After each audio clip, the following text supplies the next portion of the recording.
চাচা স্কোর এত সাজানো কেন, আর উইকেটগুলো কোথায়? Andre Russell Tim David James ভিন্নসকে যে আশার বেলুন ফুলিয়েছিল রংপুর, দুপুর না ঘরাতে চুপসে গেল তা। নামিদামি খেলোয়াড়রা এলেন, দেখলেন, আর হতাশার কারণ হলেন রংপুর রাইডার্সের দর্শকেরা।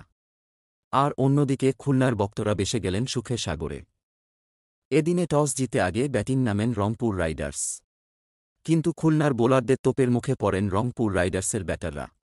অবিশ্বাস্য বোলিংয়ে মাত্র ১৫ রানে ৫ উইকেট তুলেন নাসুম, মিরাজ ও হাসানরা। বল হাতে প্রথম ওভার করতে আসেন ক্যাপ্টেন মিরাজ। দ্বিতীয় বলে কপাল পুড়ে রংপুরের। রানের খাতা খোলার আগে হেলমেট খুলতে হয় সৌম্য সরকারের।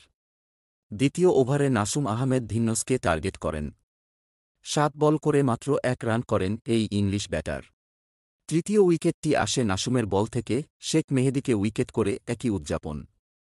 পরের উইকেটটি আসে ক্যাপ্টেন মেহেদীর বল থেকে, মেহেদীর বল সাইফ বাউন্ডারি মারতে গিয়ে ক্যাচ আউট হন। ১০ বলে মাত্র ৪ রান করেন সাইফ। এরপর ৮ বলে ৮ রান করেন সাইফুদ্দিন। নাসুমের কাছে মাথা নত করে মাত্র করে সাজঘরে ফিরেন টিম ডেভিড। আন্দ্রে রাসেল ও ব্যর্থ, নওয়াজের বলে বল্ড হয়ে ৪ রান করেন তিনি। এরপর একের পর এক ব্যাটার আউট হতে থাকেন। মামুলি পুঁজিতে শেষ রংপুরের ব্যাটিং।